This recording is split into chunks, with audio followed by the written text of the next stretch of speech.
एक वो भी मोमेंट आया था जब आप जीते थे, आप मंच पे गए, आपने पीएम मोदी के पैर छुए, लेकिन बदले में उन्होंने आपके 3 बार पैर छू लिए थे। मेरी पार्टी ने मुझे एक बहुत बड़े आदमी के आगे, सिसोदिया जी के आगे खड़ा कर दिया। बहुत सारे एंकरों ने मुझे कहा, मुझे ट्रोल किया कि आपको तो बलि का बकरा बना दिया पार्टी ने। मेरी अपने धर्म के प्रति आस्था है, मैं अपने धर्म के लिए कट्टर हूँ। अगर मैं नवरात्रि में मांस की दुकान बंद तो बंद होगी मेरे विधानसभा में। कोई लिख रहा मां शेरा वाली मंदिर भंडार और उसका स्कैन करो तो कोई अखलाक निकल के आता है, कोई रमजान निकल के आता है, तो कैसे मैं बर्दाश्त करूँ। लिखवाना परवेश, ठीक है, तू क्या वादी में काम कितने टाइम से लगा रहा है? जब भी आए हो आप नाम लिखिए अपना यहाँ पे, परवेश खान जो भी नाम है आपका, ठीक है। यहाँ अभी नवरात्रे आएंगे, लोगों के व्रत होंगे, तुमसे ले जाएगा पनीर, पता तो चलना चाहिए उसको। यहाँ लिखना नाम आपका है अल्तम मुस्लिम हो ना? क्या नाम है? अल्तमस मुस्लिम हो। आप बुलडोजर एक्शन का समर्थन करते हैं? जब उसके बाद पहुंचा, मैंने कहा 3 दिन में खाली कर देना, ये वीडियो मेरा वायरल हुआ। तो उसने कहा किसी को, बाद में मेरे जाने के बाद ऐसे विधायक बहुत आए बहुत गए। रवि नेगी जी को भी कभी डर लगता है किसी बात का पछतावा?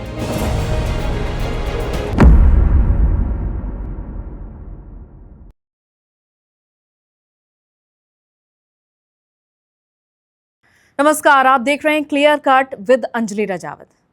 जब पीएम नरेंद्र मोदी जैसे दिग्गज किसी के सामने सम्मान में झुकें तो सवाल तो बनता है, ये शख्स आखिर है कौन? 2025 के दिल्ली चुनाव में वो वायरल पल आया जब पटपड़गंज के बीजेपी उम्मीदवार रविंद्र सिंह नेगी ने मोदी के पैर छुए और मोदी ने उनके पैर छूकर सियासी मंच पर सम्मान का डबल डोज दे दिया। बल्कि वो अक्सर रील्स में या फिर किसी वायरल वीडियो में भी दिख जाते हैं। दुकानों के नाम की पहचान को लेकर भी चर्चा में रहते हैं। अतिक्रमण के खिलाफ बुलडोजर एक्शन लेने की भी बातें करते हुए दिख जाते हैं। तो आज हमारे साथ मौजूद हैं पटपड़गंज से बीजेपी विधायक रविंद्र सिंह नेगी जी, जिनसे हम क्लियर कट बातचीत करते हैं। बहुत स्वागत है आपका रविंद्र नेगी जी इस पॉडकास्ट में। और आपसे सबसे पहले तो कुछ क्लियर कट सवाल होंगे, जिसमें सबसे पहला सवाल यही कि आज जो रविंद्र नेगी हमें दिखाई देते हैं सोशल मीडिया पर लोगों को डांटते हुए या फिर लोगों को समझाते हुए या फिर बुलडोजर एक्शन के बारे में धमकाते हुए कि यहाँ से अतिक्रमण हटा लो, वो रविंद्र नेगी कब उनकी शुरुआत हुई इस सियासी सफ़र की? कब आपके माइंड में आया कि अब मुझे इसी रास्ते पर चल पड़ना है? रवि नेगी एक वैसा नाम है जो कोमल परिवार, एक गरीब परिवार में जन्मा लड़का, जो जिसके पिताजी उत्तराखंड से आए और दिल्ली में आके बसे और उसी गरीबी से निकलकर और एक समाज में एक अलग हटके अपनी पहचान बनाने के लिए एक ऐसे कार्य करना जिससे समाज के लोगों को भी लाभ मिले और जिससे समाज में जो कुरीतियाँ फैल रखी हैं, जो मुझे लगता है कि गलत हो रहा है, उसे ठीक करना। तो कहीं ना कहीं समाज में किसी ना किसी को आगे आना पड़ता है। तो छात्र संघ की राजनीति से निकले हम लोग और हमें लगा कि छात्र समाज में कुछ ना कुछ तो करना है, तो इसीलिए हम लोग उतरे, राजनीति जीवन में उतरे। और राजनीति में मकसद यही है कि राजनीति के माध्यम से देश की सेवा करना और लोगों की सेवा करना।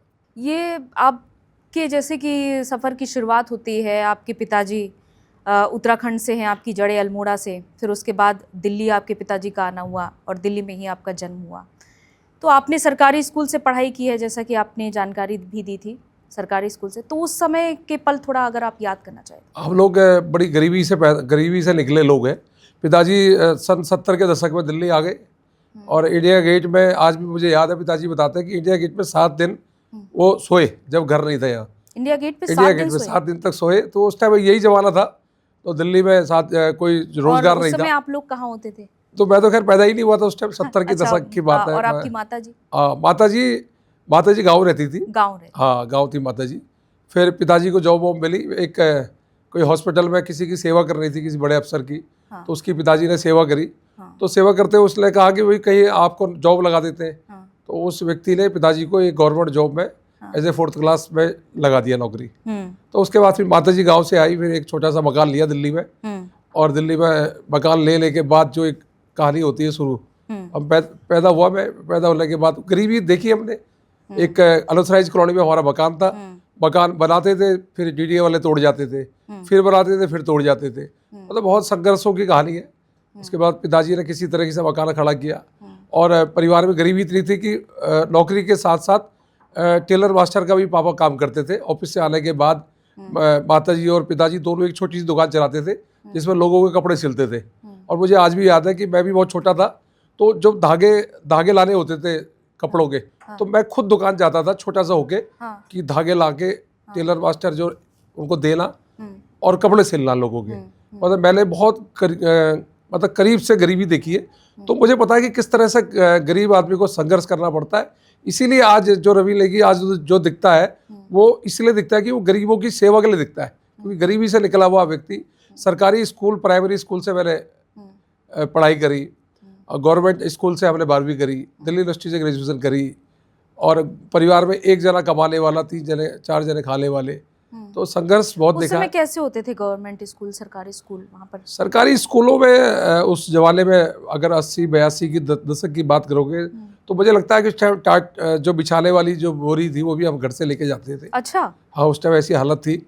और मुझे आज भी याद है कि एक उस टाइम स्कूल में ब्रेड और बिस्किट मिलते थे, तो उसके लिए हम घंटों घंटों इंतजार करते थे, क्योंकि घर में ऐसी हालत नहीं थी कि घर में बिस्कुट मिले। तो स्कूल में जाने का एक बहाना भी था कि बिस्कुट मिलेंगे, दूध मिलेगा। तो बहुत गरीबी, संघर्ष वाले दिन थे वो दिन देखे, पर संघर्ष जारी रहा। स्कूल, गवर्नमेंट स्कूल से 12वीं करी, फिर ग्रेजुएशन करी, और कहीं ना कहीं बचपन में शाखाओं में जाते थे। एक देश के प्रति, एक राष्ट्र के प्रति एक ये था, कट्टरपन था कि भाई देश के लिए कुछ करना है, राष्ट्र के लिए कुछ करना है। तो एक 7वीं क्लास से ही एक भावना आ चुकी थी देश के लिए। तो 12th के बाद सीधा सीधा रास्ता मिला, ABP की राजनीति करी हमने। उसके बाद युवा मोर्चा में हम गए, दिल्ली भाजपा युवा मोर्चा में। 2004 में मैं मंडल अध्यक्ष बना युवा मोर्चा का, अपने विनोद नगर वार्ड का, जहाँ से मैं विधायक हूँ अभी। उसके बाद 7 में मैं जिले का उपाध्यक्ष बना, 10 में मैं दिल्ली प्रदेश का उपाध्यक्ष बना, और ये संघर्ष जारी रहा। 2020 में मात्र 3000 वोट से आप पटपड़गंज से हारे थे, और उसी पटपड़गंज से 2025 में आप 28,000 वोट से जीते। कैसा अनुभव रहा? ये कहानी 20 से नहीं 17 से स्टार्ट होती है। 17 में मुझे निगम पार्षद का टिकट मिला दिल्ली में, और टिकट मिलने के बाद 2 दिन प्रचार करने के बाद तीसरे दिन मेरा नामांकन रद्द हो जाता है।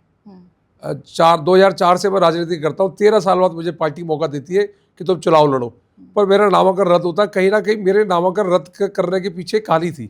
सिसोदिया जी डिप्टी CM थे, उनको लगता था कि ये लड़का आगे आके 2020 में दिक्कत करेगा, तो SDM और DM के प्रभाव से मेरा नामांकन रद्द कराया। 17 में मैं चुनाव नहीं लड़ पाया, ना BJP लड़ पाई, और सीट किसी निर्दलीय को सपोर्ट करा पार्टी ने, वो भी हार गया।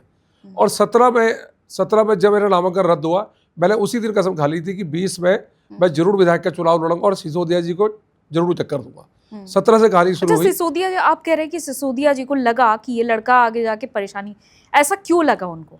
क्योंकि 17 में बड़ा एक्टिव था, बहुत एक्टिव था। मैं जन से निकला था। मैंने फिर बताया, ये तो 2012-13 में जन्मी पार्टी, और एकदम इनको सत्ता मिल गई। इन्हें क्या पता सत्ता की क्या कदर होती है। पर हम लोग 2004 से संघर्ष करे। हमने कांग्रेस के टाइम पे जब युवा मोर्चा की राजनीति करते थे, तो जंतर मंतर में हमने डंडे खाए, हमने संसद का घेराव होगा तब डंडे खाए, हमने राष्ट्रीय एकता यात्रा में जम्मू कश्मीर गए, वहाँ गिरफ्तारी थी श्रीनगर में। एक संघर्ष का बहुत बड़ा इतिहास रहा हमारा। तो 17 में जब मेरे को टिकट मिला, तो सिसोदिया जी को लगता था कि ये लड़का कहीं ना कहीं मुझे दिक्कत करेगा, तो उन्होंने पूरे तंत्र लगाया और मेरा नामांकन रद्द कराया। पर शिष्य को कुछ और मंजूर था, और वो 2020 में फिर मेरी पार्टी ने मुझे, एक मैं मंडल अध्यक्ष था, छोटे सी इकाई का अध्यक्ष, मेरी पार्टी ने मुझे एक बहुत बड़े आदमी के आगे, सिसोदिया जी के आगे खड़ा कर दिया। आप सोचिए, जिस सिसोदिया जी का शिक्षा मॉडल पूरी दिल्ली में सुपरहिट था, जिसके नाम पे दिल्ली में चुनाव लड़ा जा रहा था, और 2020 में मेरे को उनके आगे उतारा।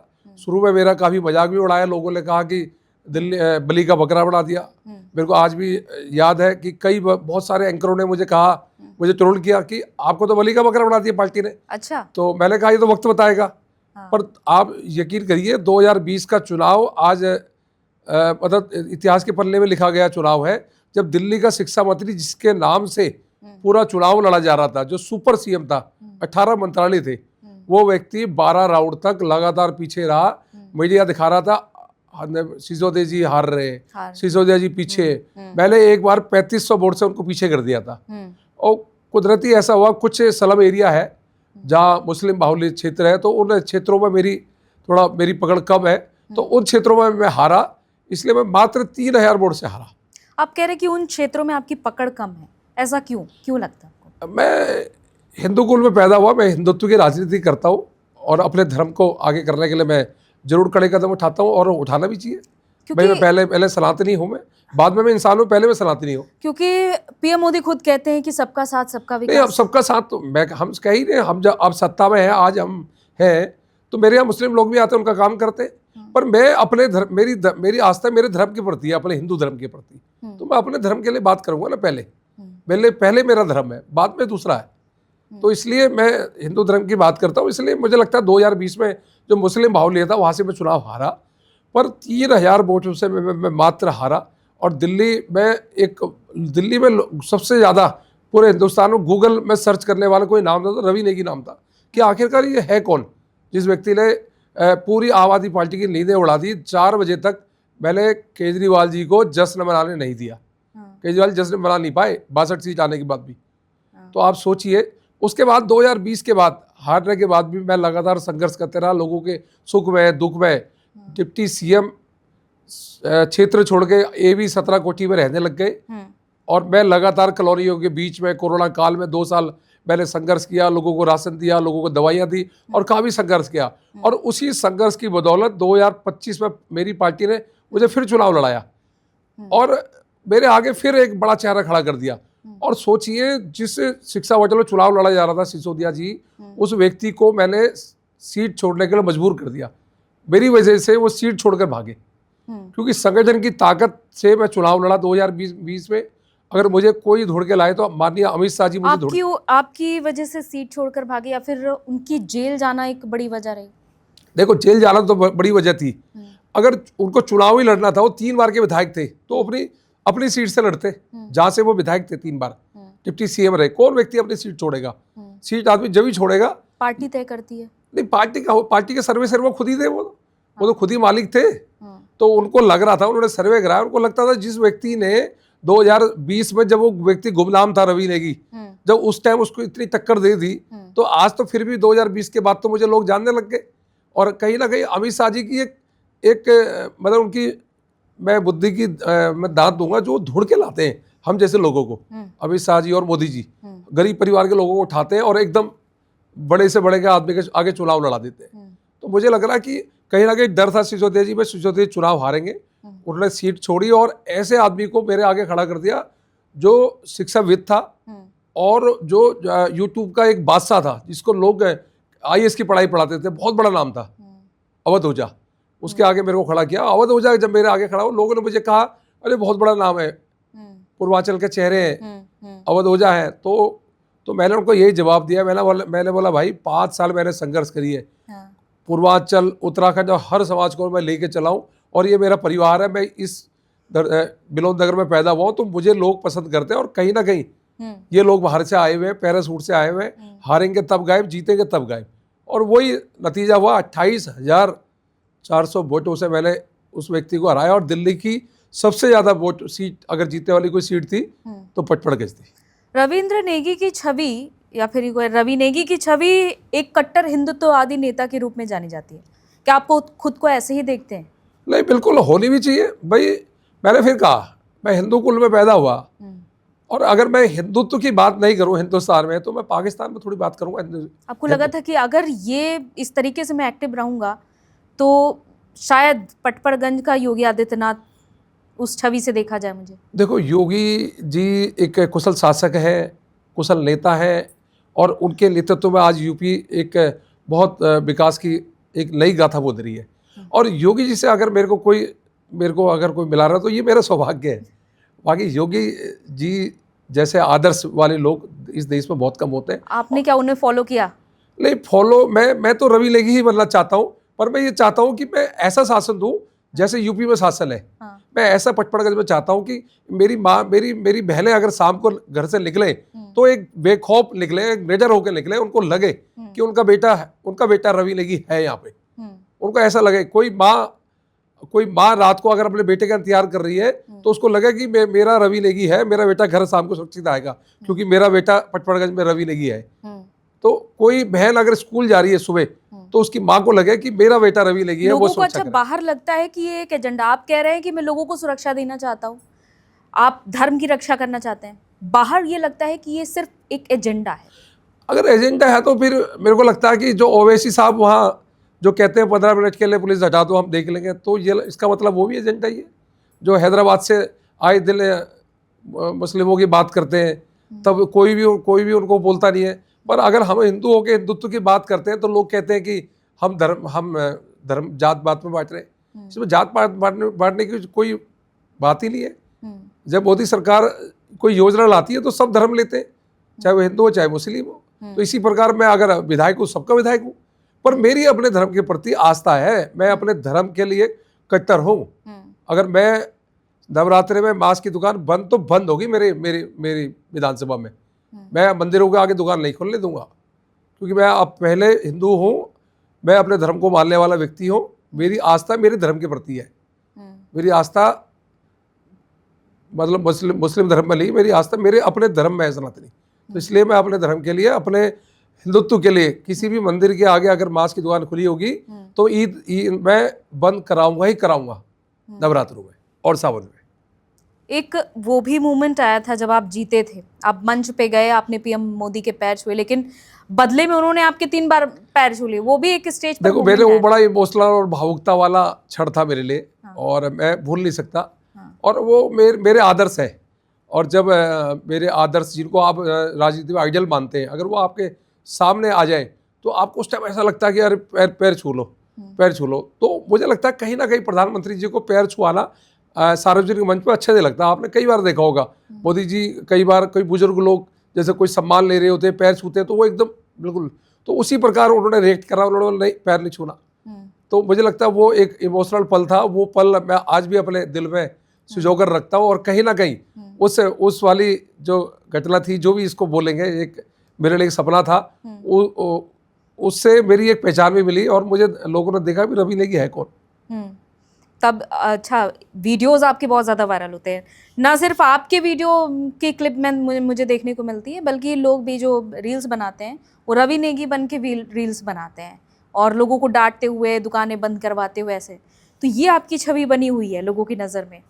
मैं एक मर्यादा में रह के काम करता हूँ, और शासन का, प्रशासन का मैं पालन करता हूँ। अगर कोई भी सरकारी जमीन में कोई भी, चाहे अब्दुल हो चाहे कोई भी व्यक्ति हो, अगर वो सरकारी जमीन में अतिक्रमण करेगा तो रवि नेगी उसको जरूर बोलेगा कि भाई अतिक्रमण हटाओ। तो उसमें गलत कोई नहीं है। अगर कोई सड़क में अतिक्रमण करेगा तो उसको रवि नेगी जरूर बोलेगा हटाओ।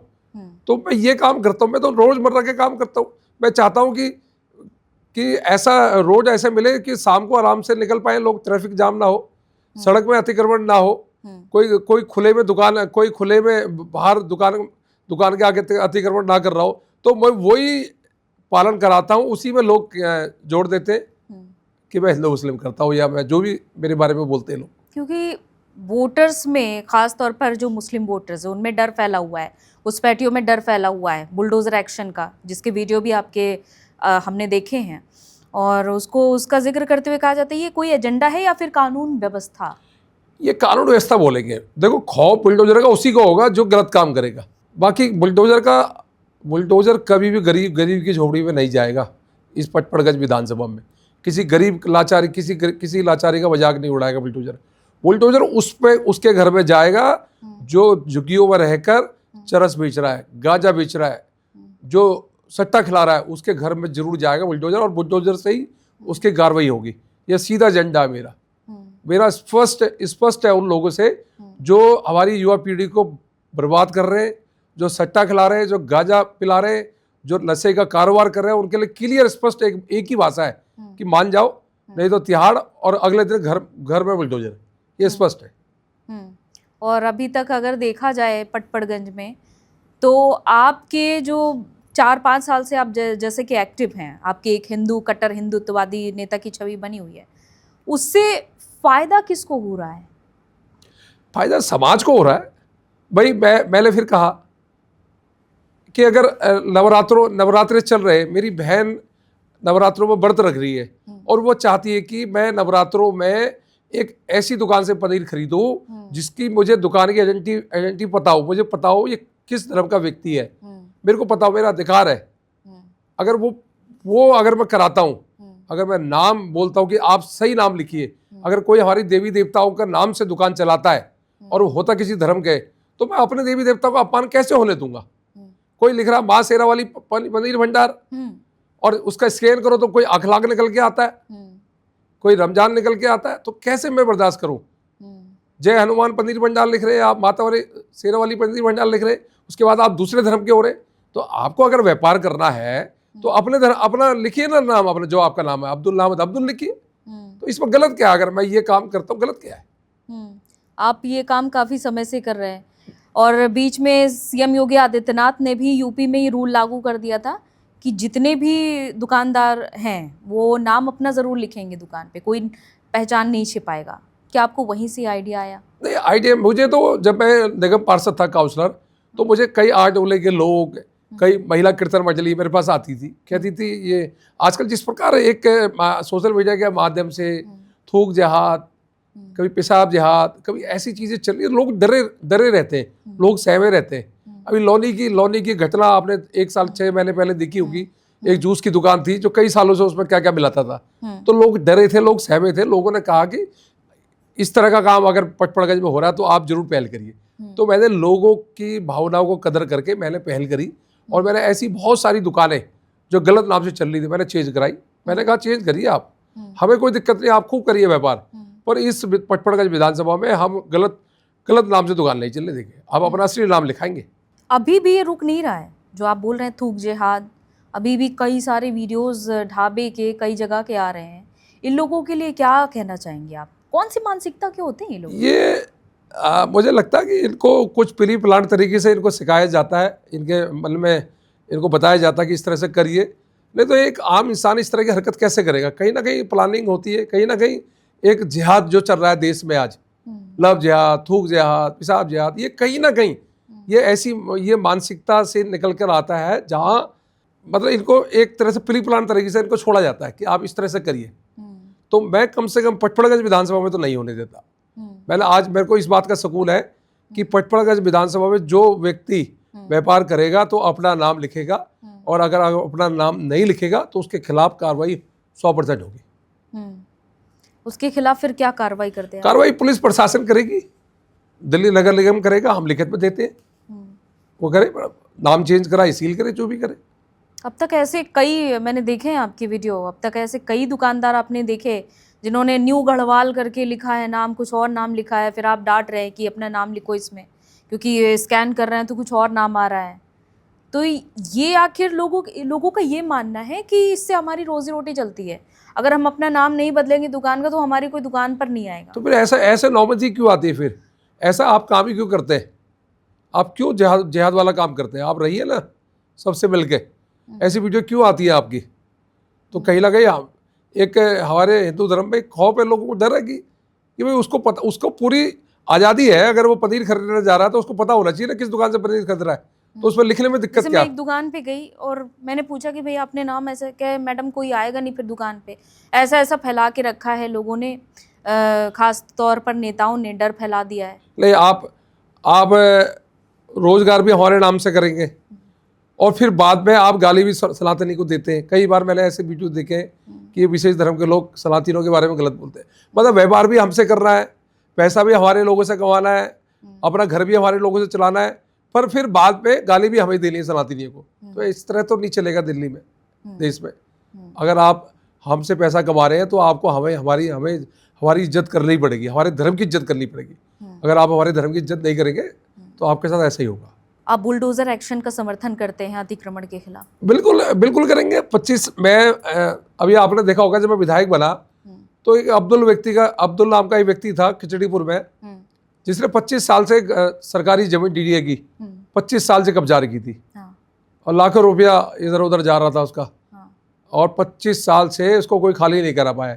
जब उसके बाद पहुंचा, मैंने कहा 3 दिन में खाली कर देना। ये वीडियो मेरा वायरल हुआ। तो उसने कहा किसी को, बाद में मेरे जाने के बाद ऐसे विधायक बहुत आए बहुत गए। अच्छा। हम 25 साल से यहाँ बैठे और हमें बताया कि हम बताते हैं कैसे विधायक होते हैं। और मैंने 1.5 महीने के अंदर उस अब्दुल का पूरा साम्राज्य तबाह कर दिया। वहाँ सब डीडीए का बुलडोजर लगाए 10, और सारे उसका अतिक्रमण एंक्रोचमेंट सब खाली करा के वहाँ DTA का बोर्ड लगवाया और वहाँ की जनता के लिए उसको पार्क बनाने के लिए ऑर्डर कर दिए। वो जनता की पार्क, जनता के लिए पार्क है, बच्चों के खेलने की जगह है, आप कैसे घेर सकते हैं? पहले कांग्रेस के शासनकाल में आपने घेरा, फिर आम आदमी पार्टी आई उसमें घेरा, आपको छूट थी, कहीं भी आप बाजार बना लें, कहीं भी आप सरकारी जमीन घेर लें, आपको पुरानी सरकारों ने ये सिर्फ छूट दे दी। धार्मिक भावना से प्रेरित है या फिर ये सभी के लिए है? भाई ये सभी के लिए है। आप एंक्रोचमेंट क्यों करते हैं आप सड़कों में? चाहे कोई भी, मैं ये नहीं कह रहा कि मैं अपने धर्म के लिए भी लोगों को कह रहा हूँ, हिंदू धर्म के, क्यों बीच रोड में अपनी देवी देवता को अपमान कर रहा है हमने? क्यों हमने नाले के ऊपर मंदिर बनाना है? आप मंदिर की जगह मंदिर बनाइए और सुरक्षित अच्छी जगह बनाइए जहाँ पे हम जा सके। पर इंक्रोचमेंट ज़्यादातर आप देखेंगे दिल्ली में 80% इंक्रोचमेंट विशेष धर्म के लोगों ने ही कर रखी है, और वो गलती से उसी धर्म के लोग निकलते हैं। जब मैं उन पर जाता हूँ तो लोगों का एक आरोप हो जाता है कि ये मुस्लिम लोगों पे ही रवि नेगी जी जाते हैं, पर कुदरती वही लोग निकलते हैं, तो उसमें मेरी गलती है नहीं कुछ। जैसे कि आपने बताया, आपने शुरुआत में जिक्र किया था, आपके पिताजी जैसे कि झोपड़ी बनाते थे, फिर उसे DTA आके तबाह कर देता था, तो उस समय का पल याद आता होगा आपको, समझ सकते होंगे आपको कि इन लोगों पर क्या बीतती होगी जब इनका घर तबाह किया जाता है। देखो, मैंने फिर कहा घर उसका हो रहा है, अब्दुल कवाड़ी का। हाँ। अब्दुल कवाड़ी का साम्राज्य है, 5 एकड़ में सरकारी जमीन गिर रखी है। अब्दुल कवाड़ी कई सालों से पैसे दे रहा ऊपर, पहले आम आदमी पार्टी के विधायकों को दे रहा था, एक 60 गार्ड थी पूरी सरकार के साथ। उनके पास पैसे आ कहाँ से रहे? तो क्यों बड़ा 5 एकड़ की जमीन में बड़ा कबाड़ का काम कर रहे हैं, बहुत बड़े लेवल का कबाड़, पूरा 5 एकड़ की जमीन घेर रखी है, कई सारे कबाड़ी एक साथ 12-15 कबाड़ी बैठे हुए, बहुत मोटा काम है। अच्छा। और उसको अगर मैंने खाली करा दिया, क्या बुरा है? हाँ, अगर किसी गरीब की झुग्गी में अगर बुलडोजर चलता है तो मैं ये समझूंगा कि मेरे घर बुलडोजर चल रहा है, किसी गरीब की झोपड़ी में बुलडोजर नहीं चलेगा कभी। अभी रवि नेगी जी ने कहा कि सभी के लिए है, ये अतिक्रमण कोई नहीं करेगा। नहीं, गरीब मैंने फिर कहा झोपड़ी जहाँ पे सरकार ने अलॉट कर रखी है झोपड़ियाँ, अगर आप किसी रेलवे के ट्रैक के किनारे सड़क झुग्गियाँ बना रहे हैं तो गलत है, किसी आप बीच रोड में झुग्गियाँ बना रहे हैं सड़क में तो गलत है, किसी पार्क में आप झुग्गियाँ बना रहे हैं तो गलत है। और कहीं ना कहीं अगर सरकार झुग्गियों को तोड़ती है तो पहले उनके लिए पुनर्वास की जगह भी तय करती है, और कहीं ना कहीं हाई कोर्ट का ऑर्डर होता है, इस पर सरकार का ज़्यादा बड़ा रोल नहीं होता, ये हाई कोर्ट ऑर्डर करती है। हाँ। हाई कोर्ट कहती है कि DTA की लैंड खाली करो, हाई कोर्ट कहती है कि जो रेलवे ट्रैक के किनारे जो झोपड़ियाँ बनी है उसे खाली कराओ, तो वो हाई कोर्ट के ऑर्डर में काम होता है, पर सरकार उसके लिए चिंता करती है, जरूर सरकार उनकी रहने की व्यवस्था करती है। अच्छा, जैसे कि किसी व्यक्ति ने क्राइम किया है, उसके घर पर बुलडोजर चल जाता है, उससे माता पिता भी जुड़े हैं, बहन भाई भी जुड़े हैं, उनका क्या कसूर है इस सब में? इसे न्याय कहेंगे? नहीं, सबक भी तो मिलना चाहिए। समाज, आपने रेप कर दिया किसी 8 साल की बेटी के साथ, किसी 6 साल की दरिंद, आपने इतना भयानक अंजाम करा, तो क्या उसमें छोड़ना चाहिए? ऐसे व्यक्ति को समाज में खुला छोड़ना चाहिए, जरूर घर तोड़ना चाहिए। मैं तो समर्थन करता हूँ भाई, कहीं ना कहीं परिवार की गलती, अगर इतना बड़ा कर्म कर रहा है वो तो कहीं ना कहीं गलती तो है ही, तो मुझे लग रहा है कि उसकी सजा तो मिलनी चाहिए, टूटना चाहिए। बिल्कुल सीधा वड्डा है। इससे 6 साल की बच्ची के साथ, 8 साल की बच्ची के साथ हैवानियत जो होती है, आप कई ऐसे मामले आपने देखा होगा, तो वो अगर उस पर अगर झोपड़ी टूट रही है तो वो बिल्कुल ठीक है। इससे तो फिर परिवार को भी सजा, तो परिवार जाने ना, जब जिस दिन वो बेटा हाथ से निकला था उस दिन सोचना चाहिए था ना परिवार ने, क्यों नहीं सोचा परिवार ने? तो मतलब इसका आप समर्थन करते हैं? बिल्कुल समर्थन। ये एक तरीके का न्याय है। बिल्कुल ठीक है, करना चाहिए, मैं बिल्कुल इस पर सहमत हूँ। ये भी सोचना है कि क्या पार्टी आलाकमान इस सब का समर्थन करती है कि जैसे रवि नेगी हैं, जैसे CM योगी आदित्यनाथ हैं, जितने भी ये कट्टर हिंदुत्ववादी छवि वाले नेता हैं, असम के CM हैं हेमंत, सभी एक रोल मॉडल लेकर चल रहे हैं CM योगी आदित्यनाथ का। क्या यहीं से इस सब का एक विचारधारा का नहीं, मुझे लगता है इसमें गलत क्या है। अगर आप सोचिए, आज अगर लॉ एंड ऑर्डर दुरुस्त है यूपी पे, तो उसमें मुसलमान भी सुरक्षित है, हिंदू भी सुरक्षित है। ऐसा तो नहीं कि हिंदू सुरक्षित है। आज अगर दंगे यूपी में कई सालों से दंगे नहीं हो रहे, तो इसमें दोनों कौम का तो फायदा है। पहले मुलायम जी के टाइम पे दंगे होते थे, हिंदू भी मर रहे हैं, मुस्लिम भी मर रहे हैं, पर आज अगर स्ट्रिक्ट शासन कर रखा है, शासन टाइट कर रखा है वो योगी जी ने, तो उसका परिणाम है एक भी दंगा नहीं हुआ आज यूपी में। देखिए आप 2017 से हमारा शासन है, आज एक भी दंगा बता दीजिए आप। तो मुझे लगता है ये गलत नहीं है। लेकिन आपको लगता है कि बीजेपी के जो कट्टर हिंदुत्ववादी छवि है बीजेपी की, ये लंबे समय तक चलेगी? मैंने फिर कहा हम हिंदुस्तान में रहते हैं, अगर हम हिंदुत्व की बात ना करें, भाई मेरी आस्था मेरे धर्म के प्रति है ना। मैं अगर हिंदू हो तो मैं हिंदू की बात तो करूंगा। मैं ये नहीं कह रहा कि मैं मुसलमानों को शासन काल में उनकी मदद नहीं करूंगा, पर मैं पहले मेरे लिए हिंदुत्व है, पहले मेरा सनातन है। अच्छा, कुछ रैपिड फायर क्वेश्चन आपसे करने वाली हूँ, लेकिन उससे पहले एक ये भी आपसे है कि आपने एक वीडियो देखी है रेणु चौधरी की, जो पार्षद हैं, अभी निगम पार्षद हैं, और कहा जा रहा है कि आपको ही देख के वो भी काफ़ी ज़्यादा एक्टिव हो गई है। देखिए आपने, वो कहती हैं कि इरिटेट कर रहा है बहुत भयंकर वाला। तो आपसे भी कई लोग मोटिवेट हो रहे हैं कि हाँ, इवन मैंने वो आम आदमी पार्टी के जो सांसद हैं स्वाति मालीवाल भी एक्टिव हो गई हैं रवि नेगी को देख के। वो भी ऐसी ऐसी जगह पर जा रही हैं जहाँ पर वो खुद भी ऐसे नाक को कवर कर रही है, उनके साथ जो चल रहे हैं वो भी नाक को ढक रहे हैं कि यहाँ पे बदबू आ रही, लेकिन हम जाएंगे। रवि नेगी ने अभी अपनी एक छाप छोड़ दी है। मुझे लगता है कि जो भी सार्वजनिक जीवन में संवैधानिक पद में आया है तो उसको अपने पद का निर्वाह करना चाहिए बस, और वही ये सब लोग कर रहे हैं। और बस मुझे इतना है कि मर्यादित रहना चाहिए, मर्यादा में होकर शब्दों का चयन करना चाहिए। मेरी कोशिश ये रहती है कि मैं शब्द ऐसे बोलूं कि मेरे मुंह से जो शब्द निकले वो सामने वाले को आहत ना पहुंचाए। वो दायरे में रहकर मैं बोलता हूँ, और इसी का परिणाम है कि आज तक मेरे मुंह से कभी कोई गलत शब्द नहीं निकले। जरूर मैं टाइट प्रशासन की बात करता हूँ, वो मैं करता हूँ, पर शब्द गलत नहीं, शब्द का गलत इस्तेमाल नहीं करते हो तो क्या देखा है। आपसे कुछ रैपिड फायर क्वेश्चन एक शब्द में बताइएगा। राजनीति आपके लिए क्या है? सेवा, संघर्ष, सत्ता या स्टेज? सेवा। पटपड़गंज की सबसे बड़ी समस्या ट्रैफिक, घुसपैठ या टैलेंट की कमी? अभी फिलहाल तो पिछली सरकारें जो सीवर और पानी की समस्या छोड़ के गई है, एक विकराल समस्या, वो समस्या है, उसको हम दूर कर रहे हैं। सीवर और पानी बहुत समस्या है दिल्ली में, सबसे ज्यादा दिल्ली पानी में की वो समस्या पिछली सरकारें देके गई है हमें, उस पर हम काम कर रहे हैं। उस पे काम कर रहे हैं हम, और ये पता नहीं लेकिन कब पूरी होगी, क्योंकि अभी तक पूरी मेरे को उम्मीद है। यमुना की सफाई का भी मुद्दा बहुत ज्यादा जोर पकड़ा था, अब यमुना की सफाई कब हो पाएगी? यमुना जी में देखिए, जब हमारी सरकार चुनकर आई तो उसी दिन से यमुना का जो हमने संकल्प लिया था वो संकल्प हो रहा है, लगातार सफाई का काम चल रहा है। अरविंद केजरीवाल तो कहते रह गए कि यमुना में डुबकी लगाएंगे। अरविंद जी तो 3 चुनाव जीतते गए। 2015 में उन्होंने कहा कि यमुना जी में डुबकी लगवाएंगे, 20 में भी यही बात करी यमुना जी में डुबकी लगवाएंगे, और 25 में भी यही बात करी, पर आज तक यमुना में डुबकी लगा नहीं पाया। कब दिल्ली की जनता यमुना? अब मुझे लग रहा है कि दिल्ली की जनता को बहुत ही जल्दी एक सुखद समाचार मिलेगा, और यमुना में काम चल रहा है, और बहुत जल्द दिल्ली के लोग यमुना में डुबकी लगाएंगे। अगर मोदी जी कहें दिल्ली संभालनी है तो आपका जवाब? बिल्कुल तैयार हूँ, थोड़ा समय चाहिए, अभी नहीं सर। भाई संगठन सर्वोपरि है, संगठन जो मुझे किरदार बोलेगा, जो मुझे किरदार देगा, मैं उसको निभाऊंगा। बिल्कुल तैयार हूँ। जो संगठन कहेगा।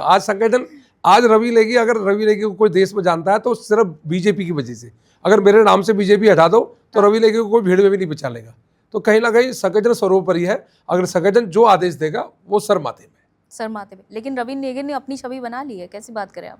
सोशल मीडिया पे तो आपकी छवि तो कोई ये नहीं जानता कि बीजेपी से। तो रवि नेगी की छवि तभी बनी ना जब बीजेपी उसके पीछे लगा हुआ था। अगर 2020 में अभी साजी मुझे ढूंढ के नहीं लाते, मोदी जी मुझे ढूंढ के नहीं लाते, तो रवि नेगी को कौन पहचान रहा था? अगर मुझे चुनाव नहीं लड़ाया होता सिसोदिया जी के आगे, तो रवि नेगी को कौन पूछ रहा होता? आज कहीं ना कहीं रवि नेगी आज अगर निकला है, कहीं वायरल हो रहा है, तो वो बीजेपी की देन है कहीं ना कहीं। अच्छा, नेता बनने से पहले आप किस काम में एक्सपर्ट थे? नेता बनने से पढ़ाई, संगठन या किसी और चीज में आपको इंटरेस्ट था? मैं संगठन में था ही, शुरू से ही संगठन का सिपाही रहा हूं। ठीक है। आपके हिसाब से दिल्ली को क्या ज्यादा चाहिए, विकास या वैचारिक स्पष्टता? दिल्ली को विकास चाहिए। 15 साल कांग्रेस का कुशासन और 12 साल आम आदमी का भ्रष्टाचार, 27 साल जो दिल्ली पीछे चली गई। मुझे लग रहा है दिल्ली को विकास चाहिए। दिल्ली को आज बड़ी मुद्दों पर चुनाव लड़ना था। दिल्ली को चाहिए थे बड़े बड़े ग्राउंड, बड़े स्टेडियम, बड़े स्कूल, पर दिल्ली 2025 में सिर्फ पानी और सीवर में चुनाव लड़ी। ये दुर्भाग्य है दिल्ली का। अगर विपक्षी नेता आपको एक दिन के लिए सोशल मीडिया अकाउंट अपना दे दें तो रवि नेगी क्या पोस्ट करेंगे? रवि नेगी सबसे पहला पोस्ट क्या करना चाहेंगे विपक्षी नेता के अकाउंट में? मैं विपक्ष को यही कहूँगा कि सत्ता पक्ष को साथ दे और दिल्ली जो विकास दिल्ली में जो विकास हो रहा है उसमें मदद करे। आपके आलोचकों के लिए एक लाइन। देखो, मेरा काम है संघर्ष मैं संघर्ष से निकला हुआ हूँ और मेहनत करना मुझे आता है। जो मेरे आलोचक जो मेरे बारे में बोलते हैं वो कहीं ना कहीं मुझे आशीर्वाद ही मिलता है उनसे। आलोचक का बोलना आपके लिए आशीर्वाद ही मिलता है। मैं और डबल एनर्जी से काम करता हूँ। 2025 की सबसे बड़ी व्यक्तिगत जीत, चुनाव, मोदी का सम्मान या जनता का भरोसा? देखो, इसमें प्रधानमंत्री जी का तो सम्मान है ही। वो तो सारे आज हम हैं विधायक तो प्रधानमंत्री जी का मतलब ये आशीर्वाद सबसे बड़ी जीत है आपके लिए? प्रधानमंत्री जी की वजह से ही है। ठीक है। बचपन का सपना नेता बनना, अफसर बनना या फिर कुछ और था? बचपन में तो ये था कि आर्मी में जाए। मैं उत्तराखंड की धरती से आता हूँ जहाँ अधिकतर हर घर में सेना का एक जवान होता है। तो मेरा तो यही सपना था कि मैं देश की सेवा करूँ, मतलब देश की सेवा। पर आज कहीं ना कहीं मुझे इस बात की सुखद एक अनुभूति होती है। मैं वो बॉर्डर में तो नहीं कर रहा पर देश के अंदर रहकर देश के लोगों की सेवा कर रहा हूँ। दिल्ली में आपका भविष्य खत्म हो रहा है, बदल रहा है या फिर मजबूत हो रहा है? आपको क्या लगता है? रवि नेगी जी क्या देखते हैं इसमें? किसका? आपका। आप पार्टी या नहीं, रवि नेगी। नहीं, रवि नेगी एक संगठन का सिपाही है। संगठन जितना ऊपर बढ़ेगा तो रवि नेगी उतना आगे जाएगा। तो मुझे लगता है कि संगठन सर्वोपरि है, संगठन बढ़ना चाहिए। रवि नेगी जैसे तो बहुत लोग आएंगे और बहुत लोग जाएंगे, संगठन पहले। एक और मुद्दा चल रहा है, लब जिहाद। लब जिहाद में भी सबसे पहले तो वही फिर से हम आ जाएंगे कि यूपी से शुरू होते होते पूरे देश में ये मुद्दा काफ़ी ज़्यादा। दो जो एडल्ट हैं वो शादी करना चाहते हैं, उससे फिर समाज को कैसे आपत्ति हो सकती है? भाई, लब जिहाद की बहुत सारी कहानियां आप उठा के देखेंगे रे। जबरदस्ती पहले तो लब जिहाद के फंसाते हैं, उसके बाद कुछ दिनों बाद वो छोड़ दी जाती है। वो बहन, उस बहन का जीवन पूरा बर्बाद हो जाता है। दिल्ली में ऐसे कई केस, बहुत केस हैं, दिल्ली के पूरे भारत में केस है। जबरदस्ती उनसे उनका धर्म चेंज करा जाता है। किसी बबलू किसी पप्पू के नाम से पहले इंट्रोडक्शन करते हैं, हिंदू नाम करते हैं, कलावा पहनते हैं। उसके बाद उनके साथ कुछ वीडियो ऐसी बना देते हैं, फिर उनको ब्लैकमेल करते हैं, फिर उनसे शादी कर लेते हैं और उसके बाद शादी के बाद उन्हें कहते हैं धर्म चेंज करो, हमारे हिसाब से रहो। तो कहीं ना कहीं ये मुझे लगता है कि बहुत गलत है। 2030 के दिल्ली चुनाव में क्या रवि नेगी खुद को देखते हैं कि सीएम की कुर्सी पे होंगे या फिर कोई बड़ी जिम्मेदारी केंद्र में भी मिल सकती है आपकी? जैसे जितनी मैंने देखा कम समय में आपने यहाँ तक स्थान बना लिया। मैंने फिर कहा संगठन जो आदेश करेगा, जो आदेश संगठन का आदेश होगा वो सर माथे में होगा। आपकी क्या इच्छा है? नहीं, मेरी तो 7 पीढ़ी भी विधायक नहीं थी। मैं तो गरीब परिवार से विधायक बन गया, मेरे लिए तो यही बहुत है। भाई जो गांव से आया हो और उसको विधायक बन गया हो दिल्ली जैसे शहर में, तो मुझे लगता है हमारा इससे बड़ा कुछ नहीं है। हमने सेवा कर रहे हैं, हमने सत्ता का सुख नहीं भोगना, हम सेवा करने आए हैं। भारतीय जनता पार्टी हमेशा सेवा में विश्वास करती है और उस सेवा, आप विधायक बन जाओ या मुख्यमंत्री बन जाओ या कैबिनेट मंत्री बन जाओ, आपका मेन ध्येय तो सेवा करना, वो हम कर ही रहे विधायक रहते हुए। अगर संगठन जो आदेश करेगा उसको मानेंगे। क्या आम आदमी पार्टी अब दिल्ली से खत्म हो चुकी है? हाँ, लगभग खत्म हो चुकी है। लोगों ज़्यादा दिन तक झूठ चलता नहीं है, झूठ की भी एक विवाद होती है, वो खत्म हो चुकी है, एक्सपायरी खत्म। मतलब क्या ये दिल्ली का क्या इतिहास रहा है? पहले कांग्रेस 15 साल तक, फिर आम आदमी पार्टी, अब बीजेपी खैर लंबे समय बाद आई है, तो क्या फिर से ये रोटेट होगा? मुझे लग रहा है कि अब बीजेपी हिलने वाली नहीं है, क्योंकि केंद्र हर कोई चाहता है कि दिल्ली का विकास हो। केंद्र में मोदी जी, दिल्ली में भाजपा, डबल इंजन की सरकार चल रही है दिल्ली में, तो विकास हो रहा है। कोई आरोप प्रत्यारोप नहीं लग रहा। नहीं तो आए दिन राज्यपाल के ऊपर आरोप करा जाता था, राज्यपाल सुनते नहीं है। दिल्ली की सत्ता कहती थी, दिल्ली के जो केजरीवाल जी कहते थे हमें बीजेपी काम करने नहीं दे रही। मतलब दोनों जगह अलग अलग सरकार थी। आप मुझे लग रहा है एक ही सरकार बैठी है, तो आरोप प्रत्यारोप की राजनीति खत्म हो गई, अब विकास की राजनीति हो रही है और दिल्ली में काम हो रहा है, किसी पे आरोप नहीं लगाया जा रहा। चुनाव के समय में आपका एक चर्चा में नाम आया था, खबरों में भी विवादों से नाम जुड़ गया था कि आपने धमकी दी है किसी को, इसमें कितनी सच्चाई है? किस चीज़ की धमकी? आपने धमकी दी है चुनाव के समय में किसी को वोटों के लिए, ऐसे कुछ नाम आया था? नहीं, कुछ नहीं, ऐसा तो कुछ नहीं आया। नहीं आया है? मतलब आप इस बात से नहीं, बिल्कुल। मतलब विवादों से आगे रवि नेगी जी खुद को एक हिंदुत्ववादी नेता के तौर पर ही देखना चाहते हैं, या फिर पीएम नरेंद्र मोदी जो बात करते हैं सबका साथ सबका विकास? देखो, मैंने फिर कहा, अगर आज मैं विधायक हूँ हाँ। तो मैं सबका विकास ही कर रहा हूँ। आज मेरी कार्यालय में अगर कोई मुस्लिम बहन आ रही है तो उसका काम करूँगा। ये तो नहीं मैं उसका काम नहीं करूँगा। पर मैंने कहा हिंदुत्व मेरे लिए पहले है, मैं हिंदुत्व की बात तो करूँगा ही, क्योंकि मैं पहले सनातनी हूँ, फिर मैं दूसरा, फिर मैं इंसान हूँ। लेकिन ऐसे देश में जहाँ डॉक्टर एपीजे अब्दुल कलाम भी राष्ट्रपति रहे हैं, उस देश में सिर्फ हिंदुत्व की बात नहीं, मैंने हिंदुत्व की बात मैं कर रहा हूँ ना, मैं अपने धर्म की, पर मैं ये तो नहीं कह रहा कि इस्लाम खराब है। मैंने ये तो लिखा कि मैं इस्लाम के लिए काम नहीं करूँगा। मैंने ये तो लिखा कि मैं इस्लाम की महिलाओं के लिए काम नहीं करूँगा। कर रहा हूँ ना काम, पर मेरी आस्था मेरे धर्म के प्रति है ना, तो मैं अपने धर्म की बात करूँगा।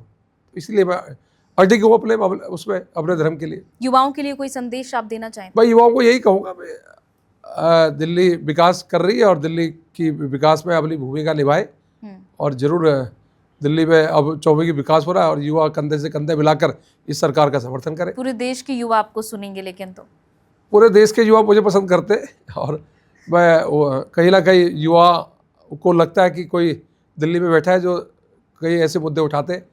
तो मैं युवाओं को यही कहूँगा कि इस तरह से सनातन, अगर आप सनातनी हैं तो जरूर कट्टर सनातनी की तरफ बात करिए, जरूर अपने धर्म को सर्वोपरि ऊपर रखिए। हाँ, लेकिन ऐसे गुस्से में क्यों आप बात करते हैं? ऐसे गुस्से में क्यों डांटते हैं? ये क्या है, ये अब्दुल दिख रहा है मुझे, ऐसे गुस्से में क्यों बोलते हैं आप? मतलब आप स्ट्रिक्ट हैं, ठीक है मान लिया, लेकिन वो डर जाते हैं सामने वाला कि। पर आप देखिए ना, गुस्से में मेरे मुंह से कोई गाली गलौज नहीं निकलती। मैं यही तो कहता हूँ भाई, मैं यही तो कहा भाई, अब्दुल ने 25 साल से कब्जा कर रखा है। जिस बहन की शादी हो रही थी उस पार्क में, जिस बच्चे ने वहाँ पार्क में खेलना था, जिसमें झूला लगना था, जिसमें जिम लगना था, जिसमें मेरी बहनें सुबह वॉक करती, उसमें अब्दुल नाम का व्यक्ति 25 साल से कब्जा कर रखा है। तो खुंदक तो आएगी। भाई अब्दुल गलत काम कर रहा है तो खुंदक की तो आवाज़ तो तेज निकलेगी। भाई अब्दुल 25 साल से कब्जा कर रखा है, कर खाली से। बिल्कुल, कोई पनीर की दुकान, गढ़वाल पनीर खोल के बैठा हुआ है और वो जमील उसका नाम आ रहा है, अरबाज खान उसका नाम आ रहा है, तो खुंदक तो आएगी। क्यों गढ़वाल को बदनाम कर रहा है भाई? लिख अपना नाम। इसी ज़मीन पर अगर कोई हिंदू होता, कोई अंजलि राजावत होती, तो क्या आप वहाँ से हटाते? नहीं, सबके लिए मैंने फिर कहा, अगर कोई एंक्रोचमेंट कर रहा है, कबाड़ का काम कर रहा है और रोड घेरा है, चाहे वो हिंदू हो चाहे मुसलमान, उसके लिए कड़ी कार्रवाई होगी। लेकिन आपने अब्दुल खान पे ज़्यादा जोर दिया अभी। अब्दुल, अब मैं कुदरती मिलते ही अब्दुल ना, मुझे अब्दुल मिलते हैं, या करीम मिलेगा, कोई खान मिलेगा। ऐसा संयोग कैसे हो सकता है? सहयोग ही होता है। अब कोई कबाड़ का काम कर रहा है, अब्दुल ही कर रहा है। अब ये सहयोग, अब मैं आपको सहयोग बताऊं, मैं विधायक बन के आया, एक पार्क था, सिसोदिया साहब ने किसी मुस्लिम महिला को उस पार्क में एक दरवाजा निकालने के दे दिया, घर का दरवाजा।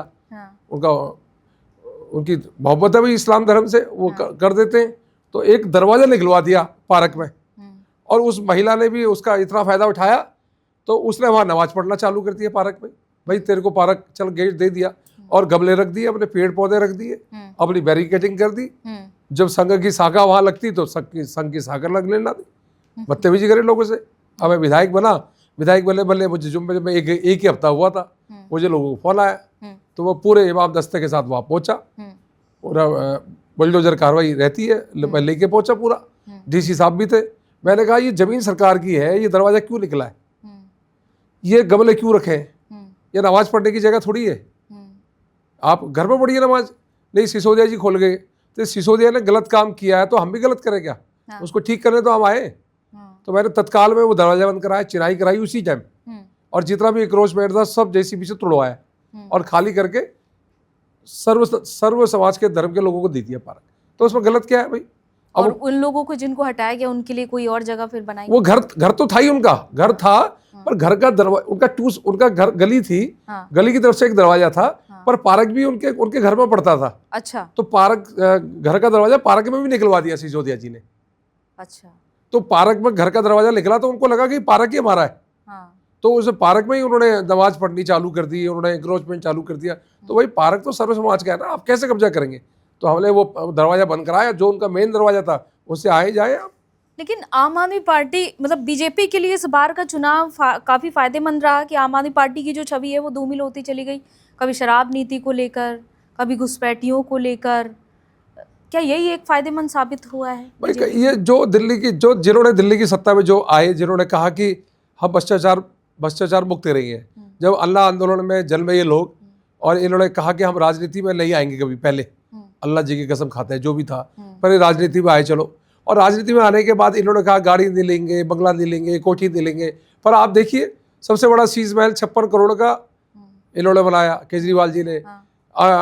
सिसोदिया जी कहते रहे, चैलेंज देते रहे कि यहाँ पे कुछ सिसोदिया जी ये भी 17 में रहने लग गए, कोठी में रहने लगे, प्रगति मैदान में आप वहाँ रह रहे हैं। आपने पूरी जेट कमांडो, जेट सिक्योरिटी आपके पास, 4-4 गाड़ियाँ आपके पास, 10-10 गाड़ियाँ काफिले में चल रही है। आप कहते हैं गाड़ी नहीं लूंगा, बंगला नहीं लूंगा, सुरक्षा नहीं लूंगा। विदेशों में ऐड भी छप रहे थे। और आप दिल्ली वैगनार से चलते थे और एक मफलर होता था आप पे, मफलर भी गायब हो गया, खांसी भी गायब हो गई और नीली वैगनार भी गायब हो गई। और भ्रष्टाचार इतना किया कि जो ब्लैक लिस्ट कंपनियां थी शराब की, उनको काम देते रहे दिल्ली में, और दिल्ली की मलाई दूसरे राज्यों में चुनाव में लगाते रहे। तो कहीं ना कहीं भ्रष्टाचार किया आपने। कोर्ट ने आपको कहा, कोर्ट ने आपको जेल भेजा, उसके बाद भी आपने आपको ईमानदार, कट्टर ईमानदार बता रहे हैं आप। मतलब सरकार आपको जेल जा रह के आ रहे हो। सिसोदिया जी 2.25 साल जेल रहे, उसके बाद भी कहते हैं मैं कट्टर ईमानदार हूँ। मतलब देश का संविधान, देश का न्यायालय कह रहा है कि आपने चोरी करी है। कोई एक दिन भी चोरी करता है और वो जेल जाता है तो वो गुनाहगार होता है। आप 2.25 साल रह के आए हो जेल में, तो आप कैसे सही हो सकते हो? इस बार भी लग रहा था केजरीवाल, कई लोगों को लग रहा था केजरीवाल जीतेंगे। हाँ, लगता था कई लोगों को, बीजेपी को भी लग रहा था। नहीं, हमें तो पूरा भरोसा था कि हम सत्ता में आएंगे इस बार, क्योंकि पाप का घड़ा भर गया था, वो फूटना था, फूट गया। केजरीवाल जैसा व्यक्ति हार गया। पार्टी ने कही सिर्फ बीजेपी का एजेंडा है, सिर्फ चुनाव जीतने के लिए बीजेपी बार बार जेल में डाल देती है। जैसे ही चुनाव आते हैं बीजेपी किसी ना किसी को, चाहे वो झारखंड में हो चाहे वो दिल्ली में हो, बीजेपी भाई वो उनका गरूर, उनका घमंड केजरीवाल जी का ले गया। जो लोग कहते थे हम दिल्ली के मालिक हैं, मालिक कभी व्यक्ति नहीं होता, मालिक जनता होती है। जनता जिताती है और वही मालिक है असली। राजनीति का रास्ता जनता के बीच में से निकलता है और मालिक वही है। जिसको घमंड हो गया मैं मालिक हूं, तो उसका खत्म होना जरूरी है, होना। और आपने देखा होगा अभी जब कश्मीर के उन्हें जो हिंदुओं का जो बड़ा मजाक उड़ाया कश्मीर फाइल में, जिस प्रकार जो हंसी के ठाके जो इन्होंने दिल्ली विधानसभा में लगाए, जो इन्होंने बोला यूट्यूब पे डाल दो देख लेंगे। जो आज से कई साल पहले घटना हुई, हिंदुओं को रात को घर छोड़ने पड़े, जिनसे वो राखी बांधते थे, उन्हीं लोगों ने के साथ से भी पलायन हुआ था, गलत काम किया, पर उसका मजाक उड़ाया आपने दिल्ली का मालिक अपने आप को बोला। तो वो सब दिल्ली की जनता देख रही थी।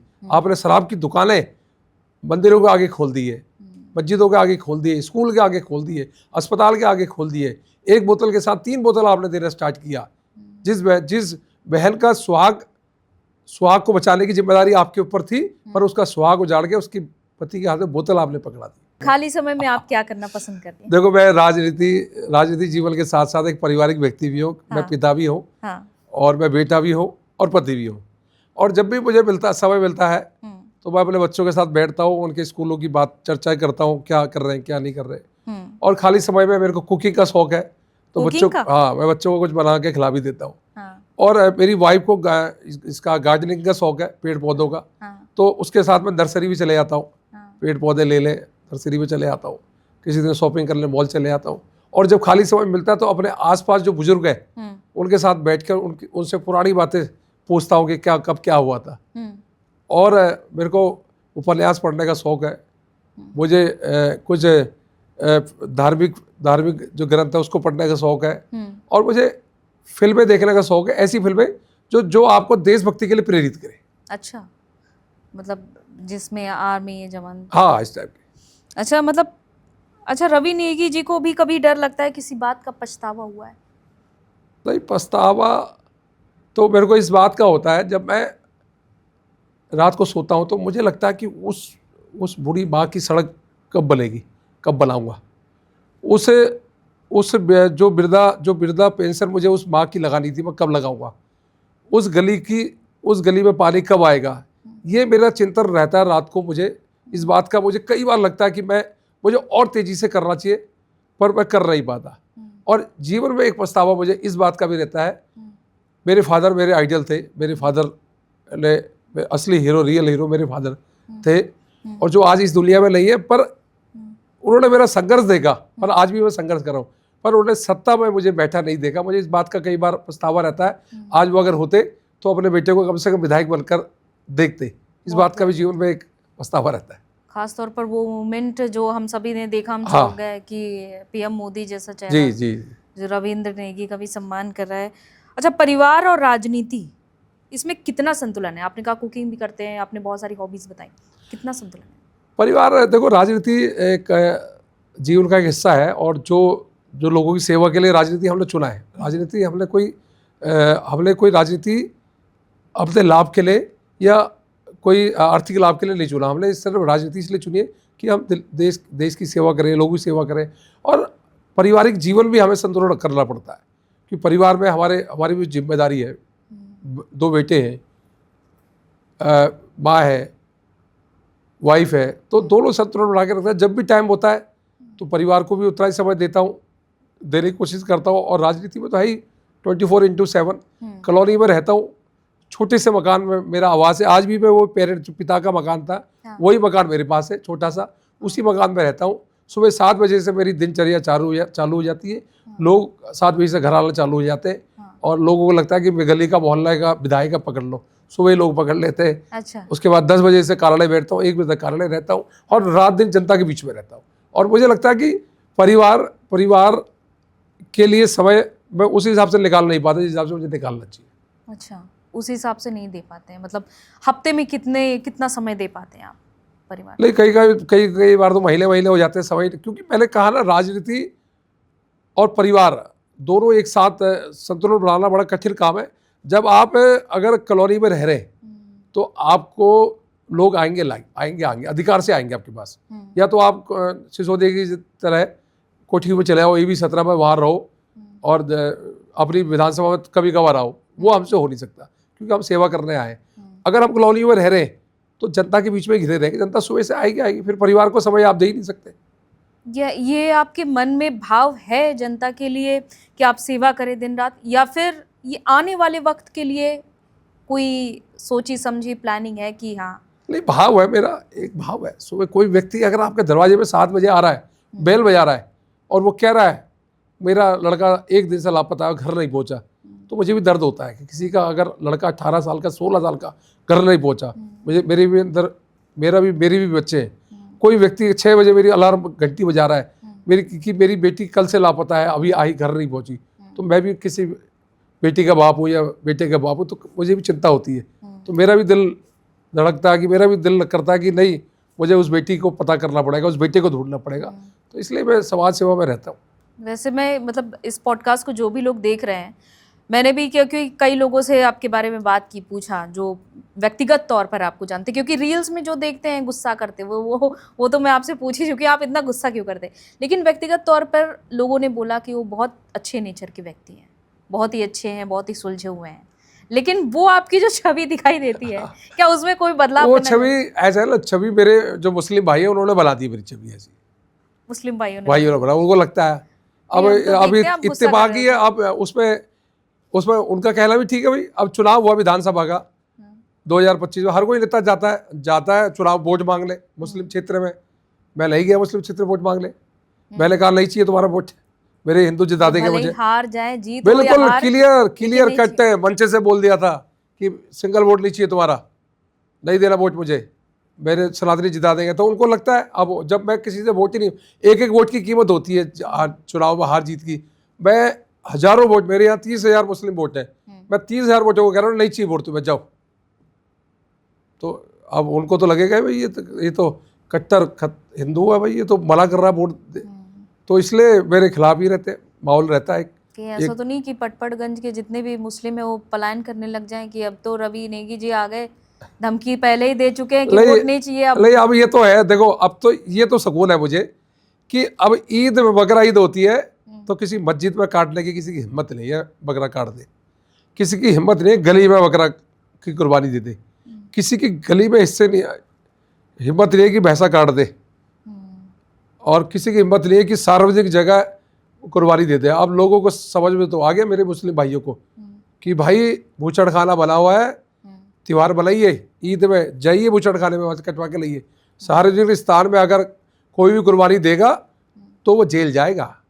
और मैंने ईद से पहले, बकरा ईद से पहले स्पेशल बुलाकर सभी मुस्लिम भाइयों को पुलिस के साथ मीटिंग करी और मैंने कह दिया, मेरा भाई अगर किसी भी मोहल्ले में अगर आपने बकरे की कुर्बानी दी किसी भी हिंदू भाई के घर के आगे और उसने अगर कंप्लेंट करी तो आपके ऊपर मुकदमा दर्ज 100% होगा। आपकी जैसे आप इस तरीके से जाते हैं, आप बता रहे हैं कि आप ये बिल्कुल भी नहीं चाहेंगे, कभी आपकी वाइफ ने आपके बेटे ने कभी आपसे पूछा कि क्या है ये, आप ऐसा क्यों करते हैं? वो रील तो आपके बेटा भी देखते ना, हो। मेरा बेटा भी देखता है, वाइफ भी देखती है, पर उनको पता है कि वो जानते हैं कि ये कट्टरपन है इनके अंदर, वो अपने अपने धर्म से प्यार करते हैं। मेरा बेटा भी जानता है, मेरे भी बेटे को संस्कार मिले हुए हैं, बचपन से घर में देखा है पूजा पाठ, परिवार हम सात्विक लोग हैं, हम मीट मांस कुछ खाते नहीं है, हमारे परिवार में कुछ प्याज लहसुन पे कभी प्रयोग नहीं करते। तो वो शैली देखी है हमारी है बच्चे को पता है कि पिताजी सात्विक है, बिल्कुल साधारण भोजन करते हैं और सिर्फ येलो पीली दाल दलिया इस तरह का भोजन करता हूँ। तो पता है कि सात्विक आदमी है और कोई गलत करता है अगर तो उसको खिलाफ पापा खिलाफ रहते हैं, इसलिए मेरे बच्चों को पता है, इसलिए कोई भी कभी टोका टोकी नहीं करते। पर इस बात का डर उनको जरूर रहता है क्योंकि मेरे घर में 2-3 बार हमला हो चुका है, मेरे घर में पथराव हो चुका है, क्योंकि ये जो शांति दूत है ये लोगों को लगता है कि रवि नेगी शुरू में विधायक बनने से पहले 2-3 बार पथराव हुआ, तो थोड़ा सा डर तो लगता है बच्चों को कि इस तरह का होता है, पर फिर भी अब बच्चे समझ गए कि पापा जो जिस राह में चल पड़े वो ठीक है, मतलब पूरा सपोर्ट पूरा सपोर्ट है। तो पथराव किसने किया? मतलब पथराव जब आप कुछ टाइट करोगे, जब आप उपद्रव को रोकोगे, जब आप अच्छा कुशल शासन करोगे तो कहीं ना कहीं बौखलाहट तो होगी।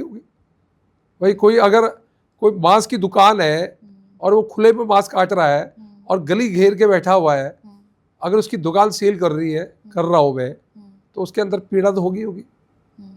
कोई गलत काम कर रहा है, उसकी दुकान सील कर रहा हो तो पीड़ा होगी।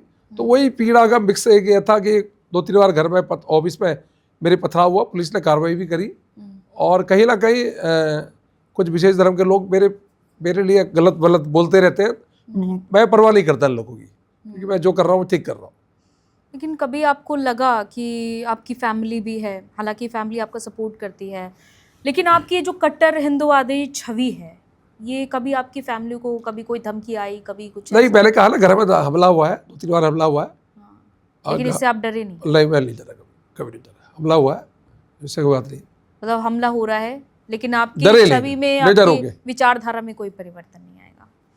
इसलिए बहुत अच्छा लगा आपसे बात करके, और आपने अपने जितने भी विचार हैं वो बहुत अच्छे से साझा किए। आपने अपने व्यक्तिगत जीवन के बारे में भी बताया और आपने समय भी दिया, बहुत कीमती समय। बहुत बहुत शुक्रिया आपका, धन्यवाद। तो ये थे हमारे साथ रवि नेगी जी। आपने देखा क्लियर कट बातचीत हमने आज इनके साथ की है, और आपके मन में कोई भी सवाल है या फिर आप इस पॉडकास्ट से जुड़े रहना चाहते हैं या फिर आपको इस पॉडकास्ट से संबंधित कोई भी चर्चा करनी है तो आपके लिए कमेंट सेक्शन खुला हुआ है।